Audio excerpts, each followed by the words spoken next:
할렐루야. SNS에 실린 한 이야기입니다. 남편이 일찍 세상을 떠나고 어렵게 딸 하나 아이를 키우며 산 어머니에 대한 이야기인데요. 이 어머니의 유일한 희망이 있다면 이 딸아이가 잘 자라서 이제는 어엿한 교수가 되었는데, 그래서 이 아이가 정말 어머님의 그 사랑, 그 은혜를 알 수만 있다면, 이런 것들이지요. 그래서 어느 날 어머니의 사랑 속에서 잘 성장해서 교수가 된 다음에 이 아이가 어머니 은혜에 보답하고 싶은 마음을 가지고 어머니에게 이렇게 물었습니다. 엄마, 소원 있으면 나에게 말해보세요. 내가 다 들어드릴게요. 그러자 신앙생활을 열심히 하고 있었던 어머니는요, 딸에게 이렇게 말을 했습니다. 네가 나와 함께 교회에 가는 것이 소원이란다 라고 말입니다. 그래서 딸은 기꺼이 어머니와 함께 이제 교회에 갔습니다. 그런데 교회에 간 첫날이죠. 교회에서 이 딸은 정말 좋지 못한 많은 것들을 보았습니다. 막 서로 험담하면서 이렇게 무리지어 있는 성도들도 보았고, 어떤 불의한 일들을 행하고 있는 모습들도 눈에 들어왔고, 또 심지어는 식당회를 갔는데 서로 음식을 먼저 먹겠다고 막 다투는 그런 교인들, 이런 모습들을 보게 된 것입니다. 그래서 이제 예배를 마치고 집에 돌아온 딸은요, 엄마에게 이렇게 말을 했습니다. 엄마, 가급적이면 엄마의 소원을 좀 그대로 들어드리고 싶었는데 나 다음부터는 교회 나가지 않을래요. 그러면서 자신이 교회 나가지 않는 이유를요, 그날 교회에서 있었던 일들을 조목조목 이야기하기 시작했습니다. 딸의 이야기를 다 들은 엄마는 딸에게 이렇게 말을 했습니다. 사랑하는 딸아, 엄마는 수십 년 동안 교회를 다니면서 내가 교회에서 늘 예수님의 얼굴밖에는 본 것이 없는데 너는 어떻게 오늘 처음 교회에 갔다 와서 그렇게도 많은 것들을 보았니? 이렇게 말입니다. 성도 여러분, 딸이 본 교회의 모습은 거짓말입니까? 아니죠. 우리 교회도 좀 약간의 다툼도 갈등도 있잖아요. 딸이 본 것도 거짓말은 아닙니다. 그러면 어머니가 본 교회의 모습은 거짓말입니까? 아닙니다. 그렇지 않으면 우리가 신앙생활 할 이유가 없겠죠. 그러면 딸과 이 엄마의 차이는 무엇입니까? 딸과 엄마의 차이는 무엇 때문에 이런 것들이 나타나는 것일까? 여러분, 이렇게 말을 해도 괜찮겠지요? 성품의 문제가 아닐까? 그러니까 인생의 프레임을 어떻게 가지고 살아가느냐, 이런 내용이 아닐까요?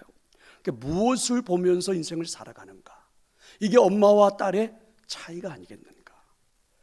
그렇다면 여러분, 지금까지 살아온 여러분의 인생을 두고 한번 나는 어떤 성품을 가지고 인생을 살아가는 걸까? 지금까지 살아온 나의 삶을 뒤돌아보면 나는 어떤 성품의 프레임으로 세상을 보고 있는 것일까? 적어도 하나님이 오늘 우리를 구원시켜 주셔서 우리에게 선물해 주신 영생의 선물을 우리는 가지고 살아가는데, 그 영생의 선물이 내 인생의 성품이 되어 나는 세상을 그렇게 바라보면서 살아가고 있는 것일까? 라는 것입니다. 자, 여러분, 빌립보서 4장 4절은 우리에게 이렇게 말씀하셨죠. 주 안에서 기뻐하라. 다시 한번 내가 말하는데 주 안에서 기뻐하라. 이게 하나님의 뜻입니다. 주 안에서, 우리가 구원을 선물로 받은 나와 여러분, 우리는, 이런 말이죠. 성탄의 선물, 어제 우리가 성탄절을 보냈잖아요. 큰 구원의 기쁜 소식을 받은 우리는 하나님의 뜻입니다. 기뻐하면서 사는 거죠. 그리고 여러분, 어느 정도의 기쁨을 말하는 걸까? 데살로니가전서 5장 16절은 한마디로 딱 이렇게 말해요. 너무 간단하죠. 항상 기뻐하라. 언제 어디서나 내 삶이 기쁨이 넘치게 하라. 이렇게 하나님 말씀하십니다. 이유가 무엇입니까? 자, 요한복음 16장 3절이죠. 이것을 그랬습니다. 그러니까 주 안에서 항상 기뻐하라, 이렇게 말씀하시는 이것은 너희에게 이르는 것은, 이것을 너희에게 이르는 것은 너희로 내 안에서 평안을 누리게 하려 함이라. 하나님 우리한테 여러분 평안의 삶을 선물해 주고 싶었기 때문에 주님 안에서 항상 기뻐하라, 이렇게 말씀하신 겁니다. 그러니까 하나님은 우리가 이 땅에 사는 인생을 평안을 누리면서 살게 하고 싶은 거예요.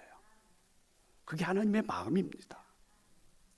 주님 안에서 언제든지 기뻐하면서 사는 것. 그런데 여러분, 이 기쁨을 누리려면 꼭 필요한 것이 있습니다. 그래서 요한복음 16장 33절, 방금 전에 우리 읽었던 말씀에 이렇게 말하잖아요. 세상에서는 너희가 환난을 당하지만 어떻게 하라고요? 담대하라. 담대하라. 이 담대함이라고 하는 것은 다른 말로 바꾸면 믿음이라고도 말해볼 수 있습니다. 담대하면 된대요. 믿음을 가지면 된대요. 왜냐하면 이렇게 말씀하죠. 내가 세상을 이기었노라. 이미 우리 주님이 그렇게 이 땅에 오셔서 인간의 몸으로 오셔서 우리들의 삶과 똑같은 인생을 살고 우리에게 충분히 이길 수 있는 그런 삶을 선물해 주시고 가신 것입니다. 성도 여러분, 2021년 한 해를 마무리하는 그런 마지막 주일입니다. 올 한 해를 살아온 2021년 한 해를 두고 세상에 온갖 바람이 불어왔지만, 그죠? 그저 내 눈에는 예수님밖에 보이지 않아서 행복했던 한 해라, 이러면서 오늘 예배하십니까? 하나님이 선물해 주신, 내게는 구원의 생명, 영생의 선물을 가지고 살고 있기 때문에 그저 오늘도 감사해서, 오늘도 기뻐하면서, 그래서 오늘도 행복한 마음으로 이 한 해를 마무리하며 예배하고 있습니까? 자, 여러분, 이렇게 한번 생각해 보면 어떨까요? 기뻐하면서 사는 것, 기쁨을 누리면서 사는 것을 한 사람의 성품이라고 해도 괜찮을까? 그 사람의 그 인간성, 성품, 성격, 이렇게 말해도 괜찮을까? 대부분의 사람들은요, 기쁨은 환경적인 요인이라고 생각하죠. 좋은 환경이 있고 좋은 상황이 주어지고 좋은 조건이 주어지면 기뻐한다. 그런데 여러분, 한 사람의 성품이 기쁨의 성품을 가질 수 있다고 말하는 건 틀린 말일까? 근데 여러분, 주변에 들어보면요, 좋은 성품을 가지고 살아가는 사람이 기뻐하면서 사는 사람들 참 많잖아요. 좋은 성품을 가지고 살아가는 사람이 삶의 기쁨을 충만하게 누리면서 살아가는 사람들 많이 보잖아요. 좋은 성품을 소유한 사람들이 오히려 삶의 희생적인 그러한 사랑을 통해서도 여러분 기쁨을 맛보기도 하고, 좋은 성품을 가지고 살아가는 사람 중에는요, 여러분 누군가를 용서하면서도 그 마음속에서 막 솟아나는 기쁨이 있다고 표현하는 것을 우리가 보잖아요. 그러니까 여러분, 이 기쁨의 성품은 그냥 어떤 환경적인 요인만이 아닌 성품이 될 수도 있다는 것입니다. 그래서 오히려 우리는 성숙한 사람, 이렇게 말할 때 기쁨을 성품으로 가진 사람, 이렇게도 말하기 되겠고, 그럼 충분히 우리들도 내가 살아가는 내 인생의 삶의 프레임을 나는 기뻐하면서 살겠다, 이렇게 만들어도, 그렇게 생각해도 가히 정말 좋지 않을까? 그럼 여러분, 이 기쁨의 성품은요, 누구 때문에 오는 걸까? 그럼 무엇 때문에 내게 나타나는 걸까? 이 기쁨의 성품은 누구 때문에, 무엇 때문에 내가 소유할 수 있는 것일까? 여러분, 오늘 하나님은 우리에게, 성경은 우리에게 이렇게 딱 선포를 해 주십니다. 예수 그리스도를 영접할 때 오는 그 구원을, 그래서 기쁨의 성품이라고 한마디로 딱 정의를 해 주죠. 그래서 하박국 3장 17절 18절입니다. 비록 무화과나무가 무성하지 못하고 포도나무에 열매가 없고 감람나무에 소출이 없고 밭에 먹을 것이 없고 우리의 양이 없고 외양간에 소가 없을지라도, 그 다음이 중요하죠. 이렇게 말씀합니다. 나는 여호와로 말미암아 즐거워하며 나는 구원의 하나님으로 말미암아 기뻐하리로다. 여러분도 오늘 이렇게 고백할 수 있습니까? 2021년을 두고, 올 한 해 우리가 열심히 살아왔잖아요. 2021년을 두고 비록 올 한 해 살아왔지만 무화과나무가 무성하지 못해요, 내 인생에. 2021년을 살아왔지만 내 인생에 포도나무에 열매가 하나도 없어요. 감람나무에 하나의 이익도 얻을 수가 없어요. 밭에는 먹을 식량이 없습니다. 내 통장에는 잔고가, 양도 없고 소도 없어서 무일 뿐입니다. 그런데 나는 하나님 때문에 올 한 해 즐거워하면서 살았습니다. 이렇게 여러분 고백할 수 있습니까? 언제나 내게 주어지는 이 모든 상황 가운데서도 내게는 구원해 주신 예수 그리스도의 기쁨의 성품이 있기 때문에 나는 오늘도 기쁨이 충만합니다. 이렇게 여러분 고백하면서 오늘 예배하고 있는 것입니까? 이런 기쁨이 우리에게 있는 것일까? 바울이 그렇게 살았기 때문에 바울의 예를 한번 들어보면 좋겠죠. 바울은 충분히 그런 기쁨의 성품을 가지고 살았어요. 근데 바울이 우리한테 들려주는 팁을 보니까 이렇습니다. 그건 저절로 되는 게 아니더라. 그냥 가만히 있으면 되는 게 아니더라. 바울은 우리한테 어떤 자신이 노하우를 설명해 주냐면 이렇게 말을 해요. 노력을 해봤다 이런 거죠. 훈련을 했다. 나는 배웠다. 최선을 다했다. 이렇게 말합니다. 그래서 빌립보서 4장 11절 12절이죠. 내가 궁핍함으로 말하는 것이 아니다. 어떠한 형편에서든지 나는 자족하는 것을 배웠다. 만족하는 것, 기쁨의 성품을 누리는 걸 배웠다는 거죠. 비천에 처할 줄도 알고 풍부에 처할 줄도 알고 모든 일, 곧 배부르고 배고프고 그리고 풍부하고 궁핍에도 그 상황 가운데서도 나는 언제나 기쁨의 성품을 누릴 줄 아는 것들을 배웠다. 일제의 비결을 배웠다. 그래서 자신의 삶의 그 영생, 예수님이 선물해 주신 구원의 그 영생, 그 기쁨의 성품에 방해가 되는 것들은, 장애물이 되는 것들은 극복하기 위해서 나는 배웠다는 거죠. 훈련을 했다는 겁니다. 끊임없이. 그래서 나는 기뻐하는 그 성품이 내 인생에 습관적으로 나타나게 만들었다는 것이죠. 그럼 여러분, 배웠다라고 바울이 우리에게 오늘 자신의 인생의 노하우를 설명해 주는 것을 보면, 이 말씀을 들으면 어떤 생각이 듭니까? 저는 가슴이 갑자기 뭉클해지는 것 같아요. 어떻게요? 그럼 나도 가능한 것 아닌가? 나도 할 수 있는 게 아닌가? 바울이 그렇게 살았다면, 그래서 그런 이 기쁨을 누릴 수 있었다면, 그건 나도 배워서 된 거라니까.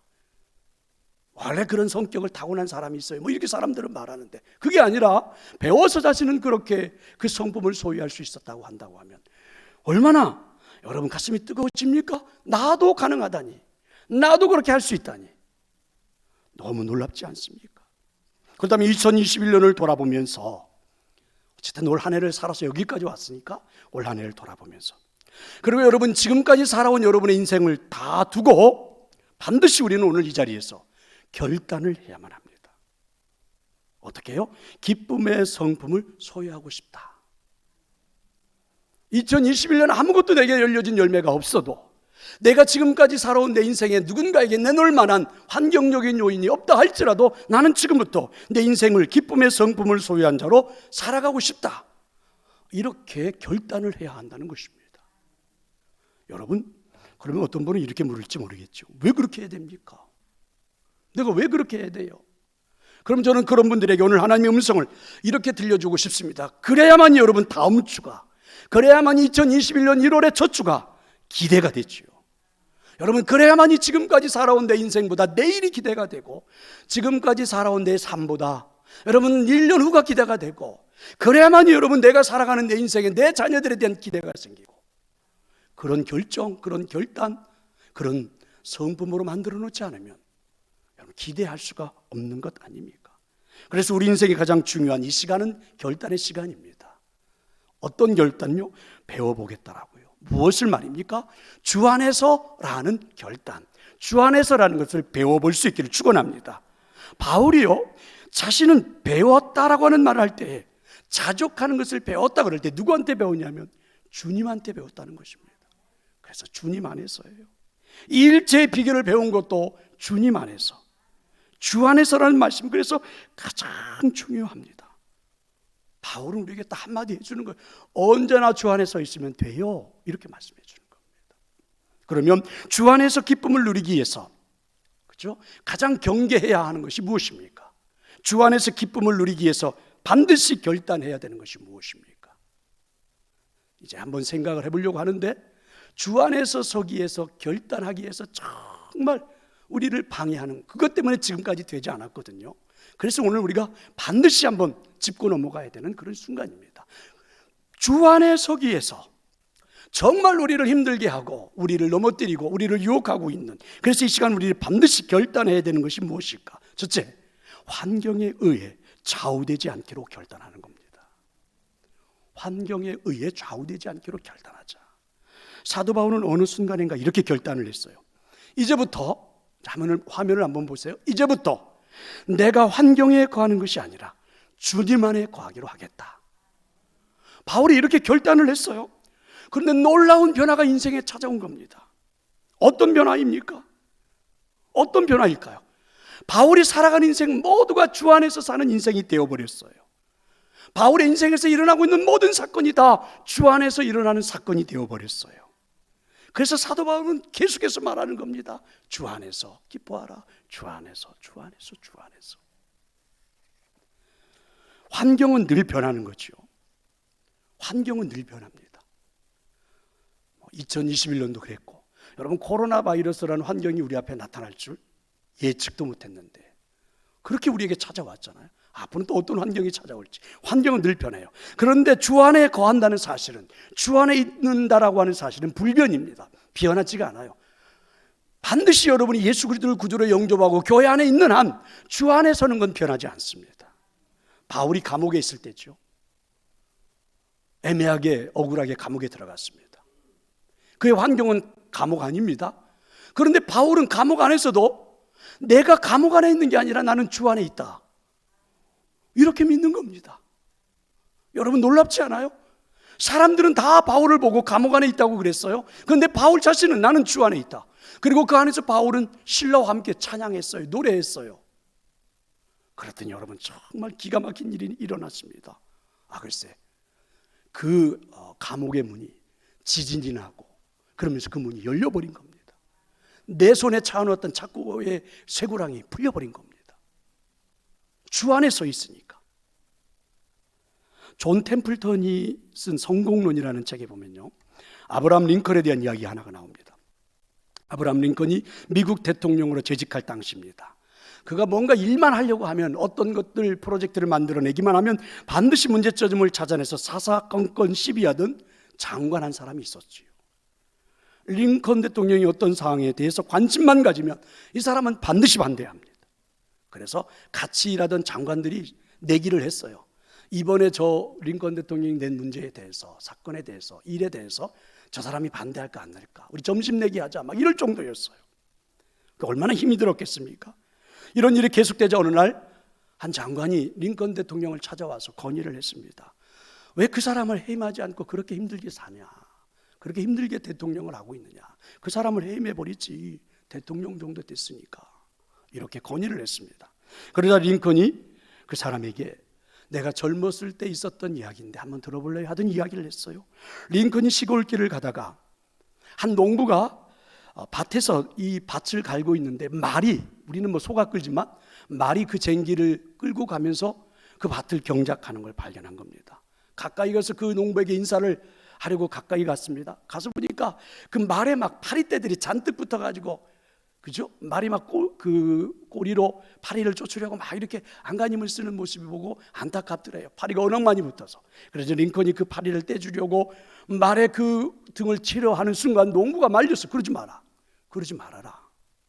그러면서 농부가 하는 말이, 지금 이 말에 붙어있는 이 파리떼들 때문에 이 늙은 말이 일하고 있는 거야, 움직이고 있는 거야, 쫓지 말라고 그랬습니다. 그 후에 링컨은 자신을 반대하는 사람이 있으면 나를 돕는 사람이라고 생각하기로 인생의 프레임을 만든 거죠. 괴롭히는 사람조차도 내 인생에는 도움이 된다, 이렇게 인생의 프레임을 만들고 지금까지 와서 대통령으로서, 그래서 그 옆에 그 사람을 두고 일한다라는 말입니다. 그래서 존경을 받았지요. 그렇습니다. 환경에 의해 좌우되지 않기로 결단하는 것입니다. 저와 여러분은 주 안에 서 있는 사람인 줄로 믿습니다. 주 안에서의 가장 반대되는 것은 환경에 의해서이겠죠. 정말 중요한 진리 하나가 있습니다. 성도 여러분, 주 안에 서기만 하면, 주 안에 서기만 하면, 내가 주님 안에 서기만 하면 내 인생에서 이루어지고 있는 모든 사건들은 다 주 안에서 일어나는 사건이 됩니다. 믿으시기를 축원합니다. 놀랍지 않으세요? 내가 살아가고 있는 내 인생의 사건이, 내가 살아가고 있는 내 삶의 개인적인 모든 삶이 내게 주 안에 서기만 하면, 여러분 주 안에서 다 일어나는 사건이 되지요. 코로나 바이러스로 인해서 내가 겪고 있는 이 일도 내가 주 안에 서 있으면 주 안에 서 있는 사건이 됩니다. 이 말은 다른 말로 말하면 누가 책임을 져주겠습니까? 주님이 책임을 져주는 것입니다. 그래서 여러분, 환경에 서는 게 아니라 우리가 주 안에 서면 기뻐할 수 있습니다. 기쁨의 성품, 기쁨의 그 성품의 프레임으로 인생을 살아갈 수 있습니다. 근데 우리 잘 알죠? 너무 어렵다는 사실을 잘 압니다. 환경을 극복하기가, 환경을 벗어나기가 말이 그렇지 쉽지 않아요. 이렇게 여러분들이 지금 다 속으로 말씀하는 거 들리는 것 같아요. 그런데 여러분 아십니까? 내일을 정말 희망적으로 살아가려면, 2022년 1월을 기쁨과 희망에 맞이하고 싶다면, 지금과 같은 인생이 아닌 새로운 인생을 살고 싶다면, 여러분 주 안에서는 결단이 없이는 우리에게 찾아오지 않습니다. 내 인생이 기쁨의 성품으로 살아갈 수가 없습니다. 여러분 결단하셔야 되겠죠. 내일을 희망으로 2021년 1월 다음 주 첫 주입니다. 그날을 기대한다면, 그리고 지금부터 내 인생의 삶의 행복을 기대한다면, 적어도 내 자녀들에게 좋은 인생의 선물을 여러 번 보여주고 싶다면, 오늘 이 자리에서 우리는 반드시 어려운 일이지만 결단하지 않으면 주어지지 않습니다. 우리는 환경에 서 있는 사람들이 아닙니다. 주 안에 서 있는 분들임을 믿으시기를 축원합니다. 주 안에서 기쁨을 누리기 위해서 가장 경계해야 하는 것이 무엇입니까? 반드시 결단해야 되는 것이 무엇입니까? 또 한 가지는 사람에 의해 좌우되지 않기로 결단하는 것입니다. 사람들은 우리에게 기쁨을 가져다 주기도 합니다. 하지만 슬픔을 제공하는 원인자가 되기도 하죠. 우리가 좋아하는 사람, 우리가 사랑하는 사람, 관계가 좋을 때는 참 행복하지만 그 사람과의 관계가 틀어지면 왜 이렇게 인생이 힘들어집니까? 평생 행복하자고 약속하고 결혼을 시작했는데 그 관계가 틀어지고 나면, 그렇죠? 지옥이 따로 없잖아요. 같이 보는 것 자체가 지옥이잖아요. 생각해보면 나와 관계없는 사람들이 나를 힘들게 하는 게 아닙니다. 나의 가장 가까이에 있는 사람들이 나를 힘들게 하지요. 그럼 이들을 어떻게 합니까? 끊어버립니까? 하나님이 연결시켜준 인연인데 그렇게 쉽게 끊어버립니까? 안 되지요. 그럴 수는 없습니다. 그럼 어떻게 해야 돼요? 내 감정을 조절해야 되겠죠. 어떻게 해요? 사람에 의해서 내 인생의 기쁨의 성품을 그대로 놔두지 않겠다. 사람들 때문에 내가 기뻐하고 즐거워하고 이러지 않겠다. 언제나 나는 주 안에 서야 되겠다. 결단입니다. 그러려면 여러분, 바울은 우리에게 말하잖아요. 나의 감정이 조절되도록, 사람들에 의해서 기쁨이 왔다 갔다 하지 않게 내 감정이 조절되도록 끊임없이 배우자. 나의 삶의 프레임이 어디에 서 있는지를 끊임없이 생각해보자. 그래서 언제나 주 안에 서라. 믿으시기를 축원합니다. 여러분, 사람에 따라서 감정이 흔들리면 어떤 일이 벌어집니까? 요즘 여러분 신문에서 TV에서 여론조사를 해서 각가지 조사 내용들을 발표할 때마다 너무나도 신기한 게 있지요. 저는 생각이 들어요. 어쩌면 저렇게 나와 다른 사람들이 많을까? 어쩌면 저렇게 다른 사람들이 많을까? 대통령 선거를 앞에 두고 있어서 후보들이 나와서 하는데, 야, 어쩌면 저렇게 나와 다른 사람들이 저렇게 많아. 내가 좋아하는 후보와 전혀 다른 사람들이 많지요. 정말 신기할 정도예요. 그런데 더 신기한 건요, 내가 좋아하는 한 사람을 선택하고 나니까, 글쎄 어제까지만 친구가 됐던 사람이 오늘 나하고 원수가 되고 적이 됐잖아요. 이게 이럴 수가 있습니까? 이게 여러분, 똑같이 우리는 대한민국의 국민들입니다. 이 나라의 국적을 가지고 살아가는 사람들이에요. 이 나라의 행복을 위해서 대통령을 뽑겠다고 생각을 했는데, 여러분 그 한 사람 때문에 여러분 옆에 있는 같은 국적을 가지고 있는 대한민국 사람이 원수가 되고 등을 돌리게 되고 끝까지 싸워야 되고, 한쪽은 태극기를 들고 나가고 한쪽은 촛불을 들고 나가고, 이게 어떻게 되는 거란 말입니까? 사람들에 의해서 여러분 내 기쁨의 성품이 왔다 갔다, 그렇죠? 그러니까 우리는 여러분 어디에 서 있어야 되는가? 주 안에서 기쁨이 사람들에 의해 좌우되지 않도록 결단하는 거죠. 근데 여러분 교회로 돌아와 보세요. 바울이 감옥에서 빌립보 교회에다가 편지를 보내는데 빌립보 교회가 문제가 있습니다. 빌립보서 4장 2절에 보니까 이렇게 말씀하죠. 내가 유오디아를 권하고 순두계를 권한다. 주 안에서 같은 마음을 품어라. 무슨 말입니까? 빌립보 교회 안에는요, 유오디아라는 여자분, 순두계라는 여자, 우리 교회로 말하면 권사님들이에요. 두 분의 권사님이 있는데 이분들이 교회를 얼마나 열심히 섬기는지, 빌립보 교회는 이분 두 분에 의해서 교회가 든든하게 세워져 가요. 너무너무 열심히 성실하게 봉사도 잘하고 일도 잘하고 정말 잘해요. 그런데 이 사람들이, 두 사람이 너무너무 싸워요.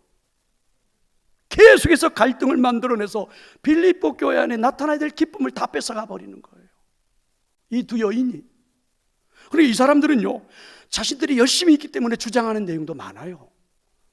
알잖아요, 여러분. 교회 일 전혀 관심 없으면 주장할 것도 없어요. 근데 이분들은 열심히 교회 안에 핵심 멤버가 되다 보니까 주장하는 내용들이 달라서 늘 싸우는 거예요.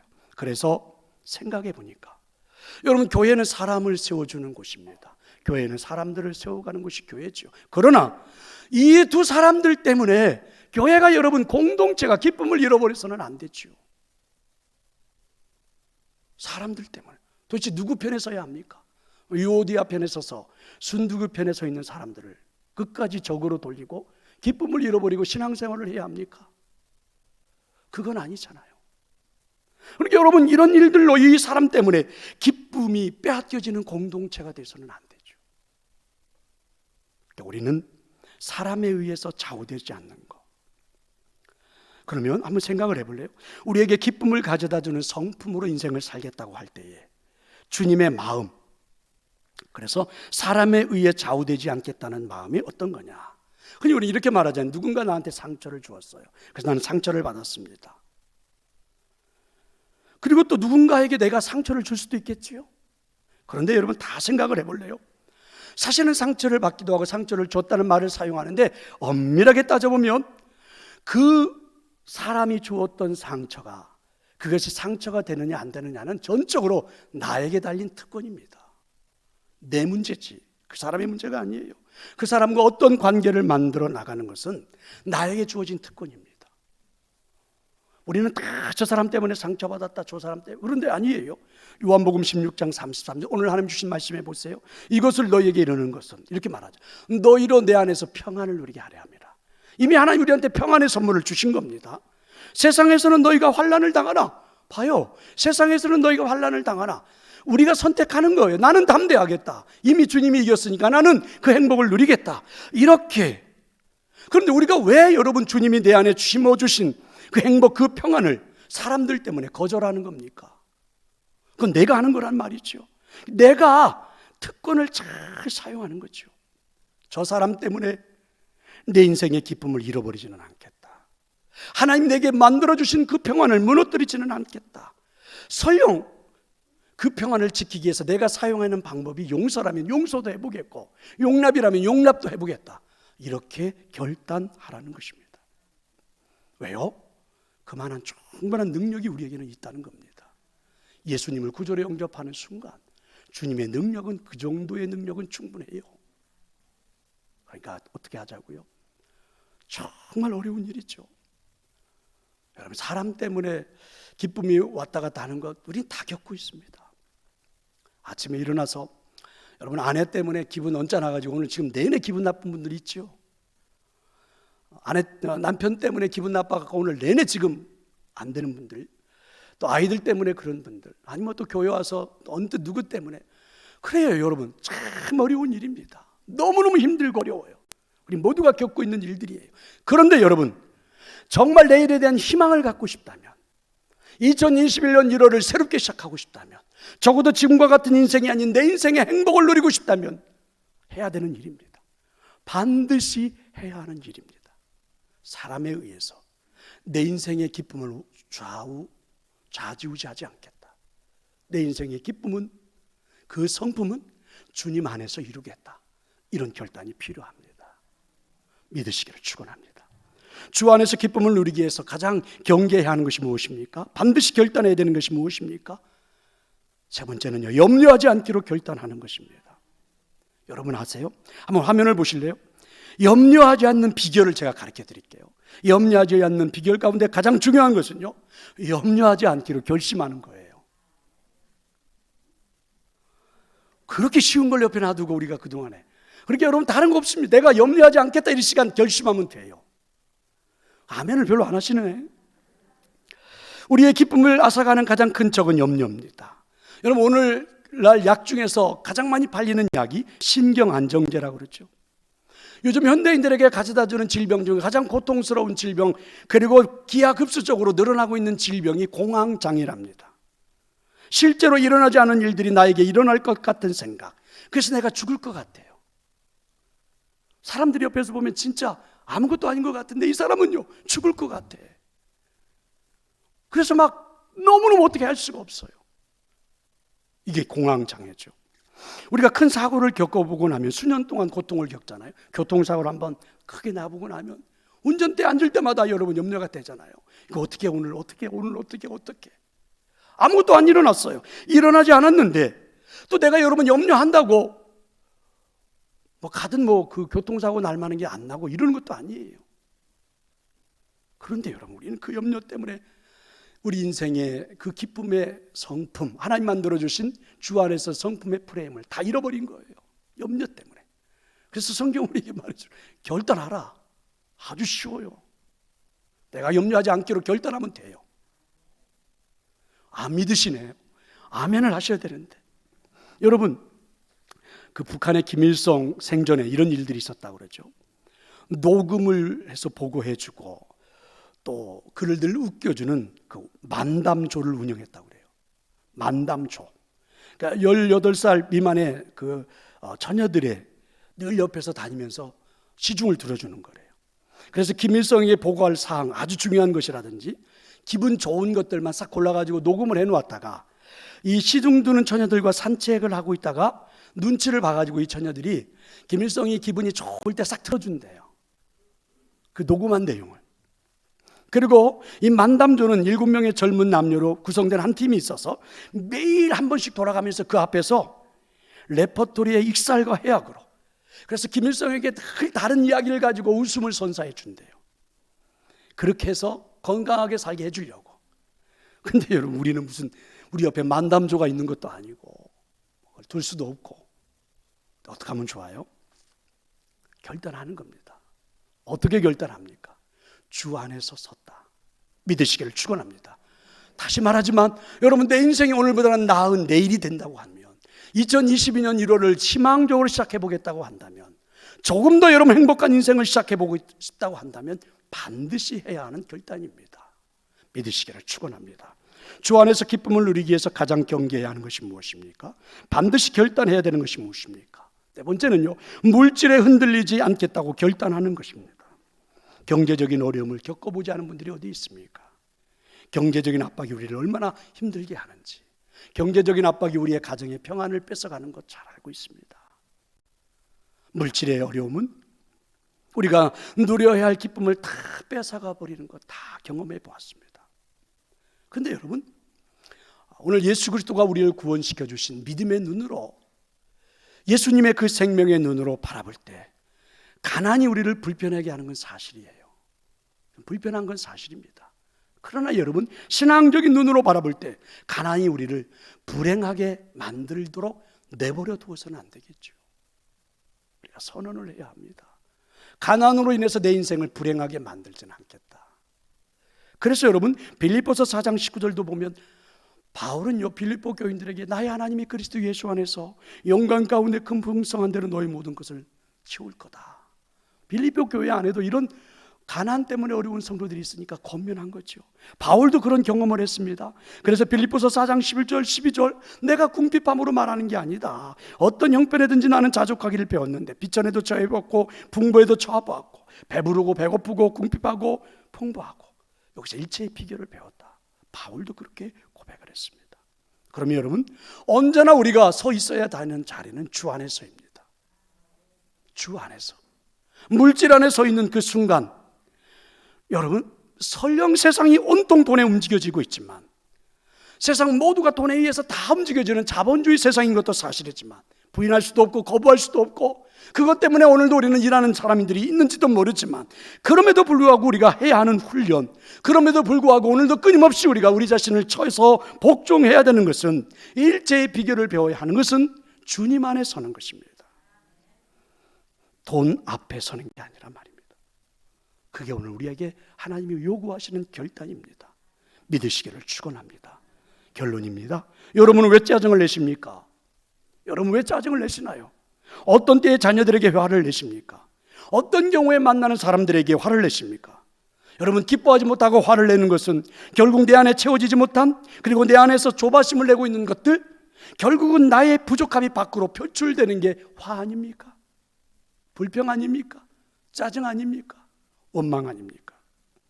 근데 여러분, 정말 우리가 주 안에 서 있기만 하면 어떤 것도 그 기쁨을 빼앗아 갈 수 없다라고 선포하기를 하나님은 원하십니다. 화를 내는 인생이 얼마나 여러분 위험한 인생인지 아십니까? 미국의 벨버 게이츠라는 박사가 흥미있는 실험을 했죠. 사람들이 토해내는 그 숨 쉴 때에 나오는, 우리 입에서 나오는 그 입김과 같은 그 숨들을 가만히 연구를 해봤더니 가라앉고 그 안에는 물질이 생기더래요. 침전물이 생기는데 그 침전물이 색깔이 있더래요. 우리 눈에는 보이지가 않아요. 그런데 호흡할 때 감정에 따라서 내뱉고 있는 그 숨쉬는 그 숨 안에서 나오는 그 하나의 분자들이 색깔이 있는데, 이렇게 이분은 발견을 했습니다. 화를 내고 있을 때에 우리에게서 나오는 색깔들은요, 밤색이더래요. 내가 숨쉬는 그 색깔이. 슬픔과 고통의 때에는 회색의 색깔이, 후회로 괴로워할 때는 분홍색이 나타나고, 기뻐할 때는 청색으로 나타나더래요. 그런데 이 게이츠 박사가 연구한 내용 중에서 정말 깜짝 놀랄 만한 일은요, 우리가 화를 낼 때에 생기는 이 밤색 침전물, 내 호흡을 통해서 나오는 이 색깔이, 이 하나의 입김과 같은 것들이 그 안에 보니까 독소가 들어있더래요. 이 밤색 침전물을, 이 독소를 쥐에게 주사했더니 즉시 그 자리에서 죽어버리더래요, 쥐가. 그래서 이 사람은 이렇게 말을 했습니다. 만약 한 사람이 1시간 동안 계속해서 화를 낸다면 80명을 죽일 수 있대요. 그러니까 여러분, 끔찍한 일이 아닙니까? 화내는 사람 옆엔 절대 가지 마십시오. 여러분, 죽어요. 멀리 떨어지든지, 아니면 거기다 요즘 칸막이를 치든지 뒤돌아서든지. 더 중요한 것, 그럼 여러분, 화를 내고 있는 사람의 몸속을 한번 생각해 보세요. 1시간 동안 화를 내서 80명이나 죽일 수 있는 사람의 독소를 자기 몸에다가 간직하고 품고 있다면 그 사람이 정상적으로 인생을 살아갈 수 있을까요? 정상적인 생각이 나타나갈까? 정상적으로 말할 수 있을까? 정상적으로 결단할 수 있을까? 판단할 수 있을까? 얼마나 끔찍한 일입니까? 여러분, 기뻐하면서 살아가라. 인생의 성품을 기쁨으로 바꾸라. 우리 인생의 프레임을 기쁨의 성품으로 만들자는 것은 여러분, 그냥 윤리입니까? 필요해서 그냥 말해주는 겁니까? 아닙니다. 이건 예수 그리스도의 성품입니다. 그리고 우리들의 인생의 삶을 복된 인생으로 만들어가는 하나님의 역사입니다. 사랑하는 성도 여러분, 그렇다면 이제부터 우리는 싸워야 합니다. 주 안에서 기뻐하는 것이죠. 항상 기뻐하는 것이죠. 하나님 이렇게 우리에게 선물을 주셨음을 믿는 것이죠. 그리고 선물을 받은 이상 담대하게 외치는 것입니다.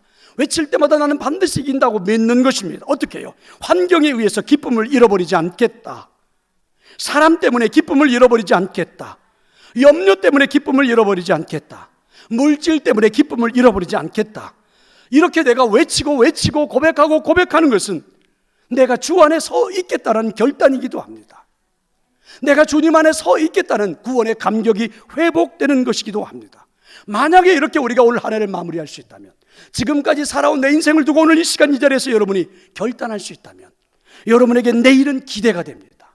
그리고 여러분, 2022년 우리는 정말 희망적으로 시작할 수 있습니다. 그러나 만약에 그렇지 않다면, 그렇죠? 그래서 다시 한번 오늘 우리는 이 자리에서 결단해야 합니다. 하나님 내게 만들어주신, 예수 그리스도를 통하여 만들어주신 구원의 영생의 선물인 기뻐하는 내 인생의 성품, 그 프레임을 어떻게든지 훈련해서 내 성품으로 만들고 내 인생의 프레임으로 만들고 살겠다고. 반드시 가장 어려운 일들이겠지만 이 모든 것들을 이겨내겠노라고 결단하고 예배하고, 그리고 오늘부터 시작되는 삶이 되시기를 축원합니다. 아버지 하나님,